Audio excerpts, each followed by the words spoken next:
নমস্কার বন্ধুরা, ইওর কিচেনে আপনাদের সবাইকে স্বাগত। আজ আবার চলে এসেছি আরও একটি নতুন রেসিপি নিয়ে। আমার আজকের রেসিপি পাঁচমিশালি তরকারি গরমের সবজি দিয়ে। গরমের সবজি দিয়ে এই পাঁচমিশালি তরকারি কিন্তু আপনারা রুটি বা ভাত দুটোর সঙ্গেই কিন্তু পরিবেশন করতে পারেন। আর এই তরকারির স্বাদ কিন্তু হয় অসাধারণ।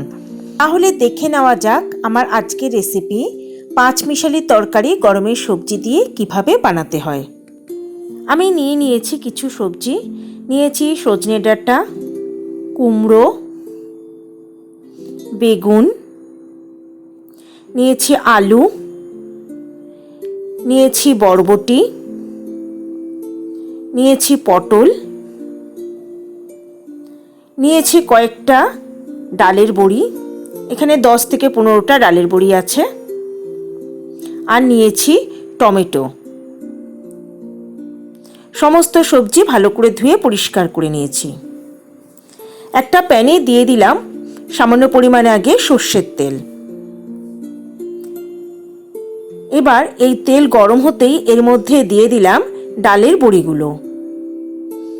মিডিয়াম ফ্লেমে ডালের বড়িগুলোকে খুব ভালো করে লাল লাল করে ভেজে নিতে হবে। ডালের বড়ি বেশ ভালো করে লাল লাল করে ভেজে নিয়েছি। এবার এগুলো আমি তেল থেকে তুলে নেব। ভাজা ডালের বড়ির থেকে বেশ কয়েকটা ডালের বড়ি আমি একটা হামানদিস্তার মধ্যে নিয়েছি। এবার এটাকে একটু আমি গুঁড়ো করে নেব। খুব মিহি গুঁড়ো কিন্তু করিনি, এইরকম একটু দানা দানা মতোই থেকে যাবে।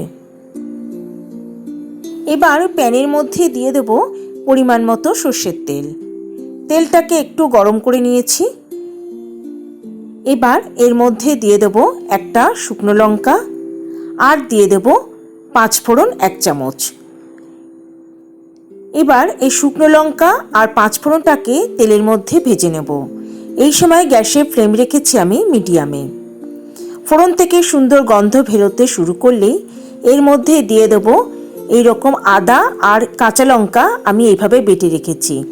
1 ইঞ্চি পরিমাণ আদা, আর তার সঙ্গে আমি 3 থেকে 4টে কাঁচা লঙ্কা আমি একসঙ্গে বেটে নিয়ে তেলের মধ্যে দিয়ে দিয়েছি। খুব ভালো করে আদা আর কাঁচা লঙ্কাটাকে তেলের মধ্যে ভেজে নিতে হবে।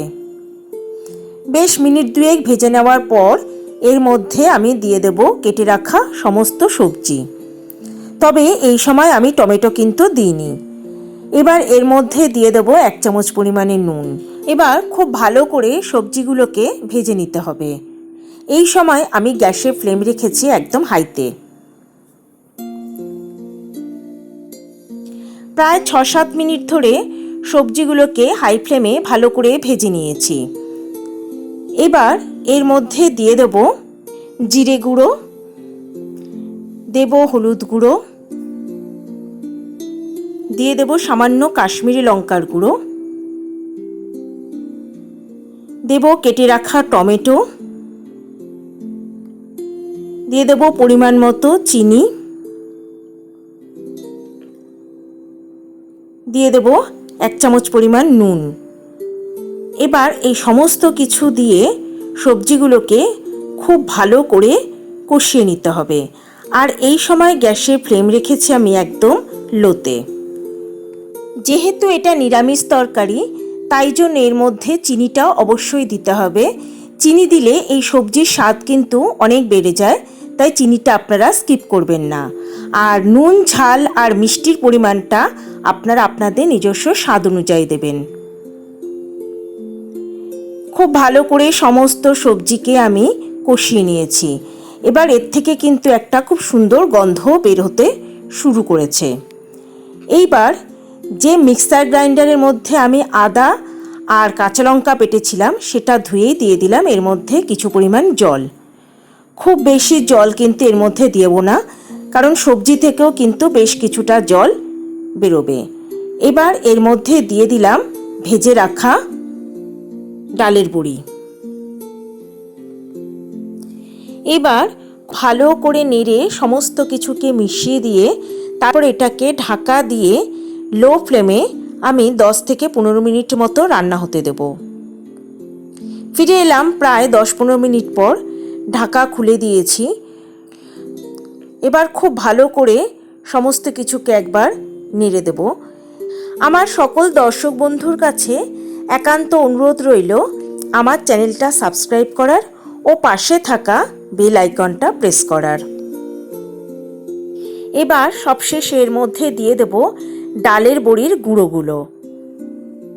এইভাবে সব শেষে যদি তরকারির মধ্যে একটু ডালের বড়ির গুঁড়ো দেওয়া হয় তাহলে সেটা কিন্তু তরকারিতে একটা অন্য মাত্রা যোগ করে এবং এটা কিন্তু তরকারিটা খেতেও কিন্তু খুবই ভালো হয়। তাই আপনারা এইভাবে একবার ডালের বড়ির গুঁড়ো সবার শেষে অবশ্যই দিন। সমস্ত কিছুকে আর একবার নেড়ে দিয়েছি। এবার আমি গ্যাসের ফ্লেম বন্ধ করে দেব আর এটাকে ঢাকা দিয়ে রেখে দেব, তারপর আমি পরিবেশন করব। দুপুরের লাঞ্চে বা রাতের ডিনারে আপনারা গরম ভাত বা রুটি পরোটার সঙ্গেও এই নিরামিষ তরকারি পরিবেশন করতে পারেন। এটা খেতে কিন্তু ভীষণই ভালো হয়। আর এই গরমের সময় এই গরমের সবজি দিয়ে এই পাঁচমিশালের তরকারি খেতেও কিন্তু ভীষণই ভালো, আর করাটাও কিন্তু খুবই সহজ। তাই আপনারা বাড়িতে অবশ্যই এটা একবার ট্রাই করে দেখতে পারেন। রেসিপিটা কেমন লাগলো তা কমেন্ট বক্সে লিখে জানালে খুব খুশি হব। আর যদি রান্নাটা ভালো লাগে তবে একটা লাইক, কমেন্ট ও শেয়ার করার অনুরোধ রইল আমার সকল দর্শক বন্ধুর কাছে। তবে আজকের মতো বিদায় বন্ধুরা, সবাই ভালো থাকবেন, সুস্থ থাকবেন। নমস্কার।